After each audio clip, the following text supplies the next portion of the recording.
Hey, don't touch that volume dial. I got another way to boost your signal on the Kemper profile, so stay tuned.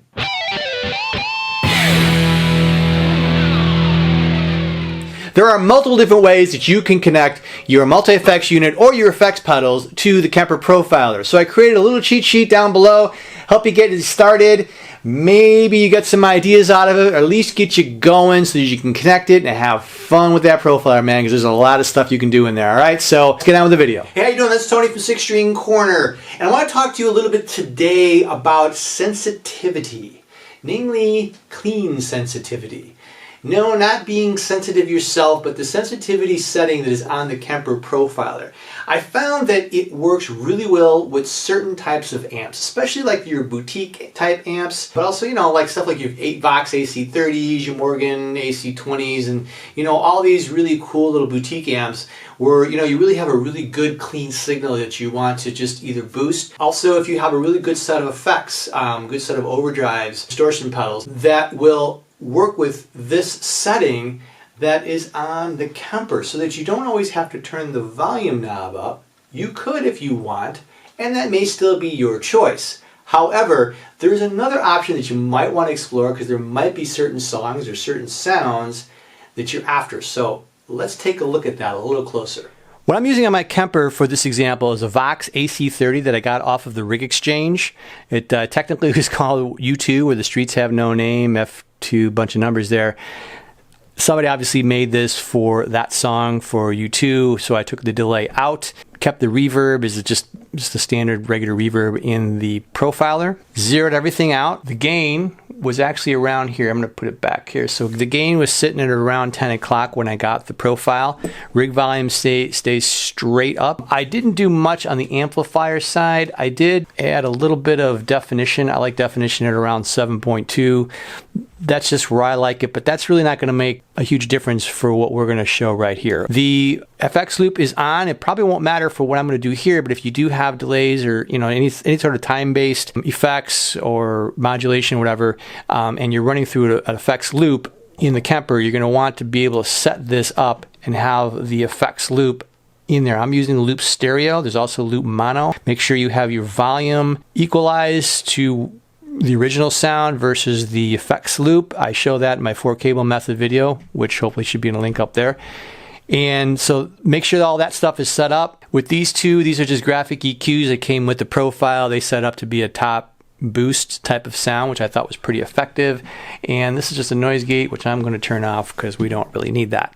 All right, so I'm keeping everything zero. Right now, all my effects are off other than just a reverb. We don't, you know, we'll just leave that on. It's not going to affect what I'm going to show you here.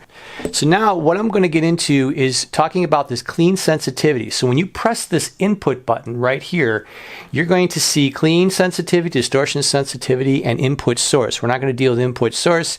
It's going to stay as front input. Distortion sensitivity, we're not going to talk about that in this video right here because this is not what we're after right now. Clean sensitivity, this is our focus. And this is where you can get some pretty cool boosts, all right? This is where it's going to really, the magic's going to start to happen. So this may be an option for you to boost your signal.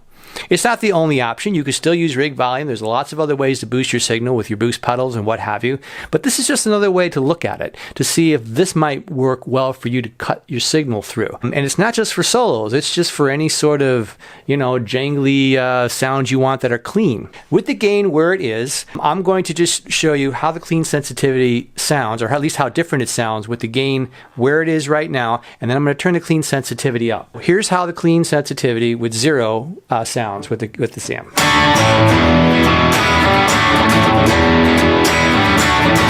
A little bit of a lead. Now I'm going to turn that clean sensitivity about 3 o'clock. Nothing else is changing. And hear the difference. A little bit of extra volume, tiny bit. Now I'm going to crank it.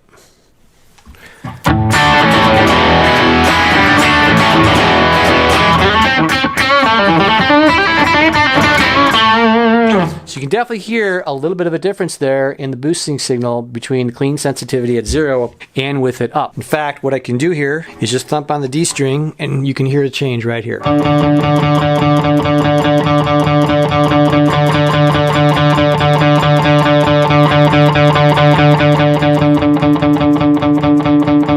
So there is some boost to that signal.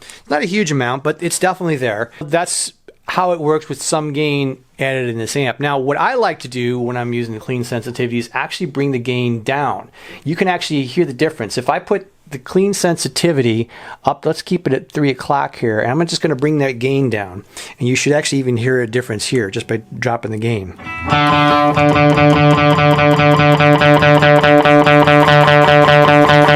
So once you get more to that clear sound, that clean sensitivity really starts to take effect really well.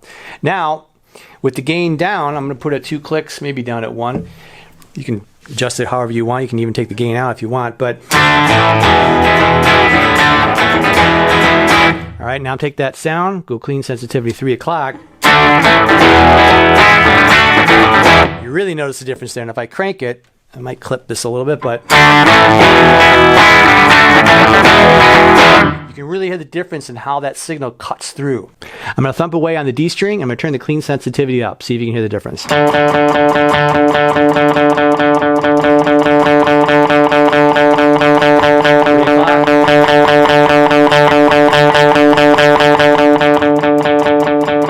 I turn it the other way, you really lose a lot of it when you turn it the other way. So you can definitely hear that that's boosting that signal. So if you're thumping away on some and you wanted that to cut through, maybe 3 o'clock is where you want.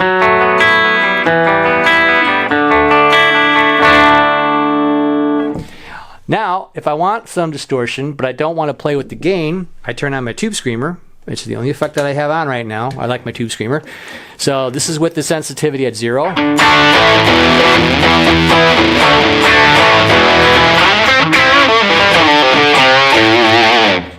Now, I want that signal to boost. Let's say I got a song and I like this setting here. I like the gain down. I like the distortion really pushing it.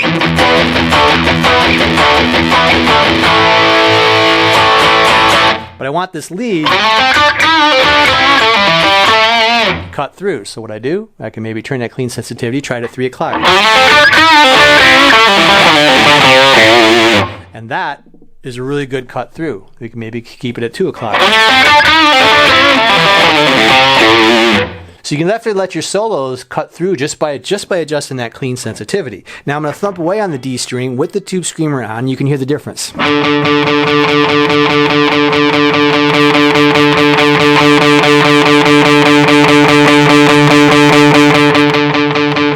Really gets nice and loud. That's a really cool way to have some of your solos or just a certain melodic riff or a part that you want to really cut through a mix live or in the studio, depending on what you're after.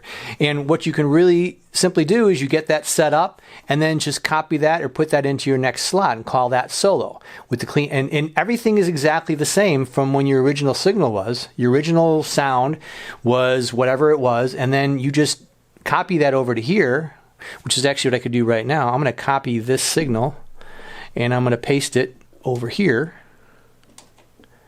All right, and this is the one that I want for my solo. So in here, I'm going to go into the input, give me my clean sensitivity, and that's the only thing I'm going to do. That's it. And then I store it right here. All right, and then what I would do then is I would just simply call that solo, and that's my main signal. So if I'm playing, you know, I'm rocking it out, and then I'll go to the solo channel, which is a lot better than. So it's just enough to cut through. So that's one really cool way to have your licks, your solos, your melodic riffs that you want to play, anything on guitar that you want to have to cut through that's the mix a little bit more. Use that clean sensitivity. Just try it out. See if it works for you. You might find that some songs, some riffs, that'll be a really good option for you to use. I hope this helps you, give you some other ideas on how you can boost your signal, whether it's just a clean sound that you want to have boosted a little bit, or maybe it's a lead, it's a solo that you want to boost a little bit. Gives you another option that you might want to try to see if it works for you. All right, so I hope it does. Don't forget to subscribe, click the like button, and also click that little bell for more notifications. I definitely have more stuff just Kemper related, and also some really cool other guitar related videos. Thanks for watching, and rock on.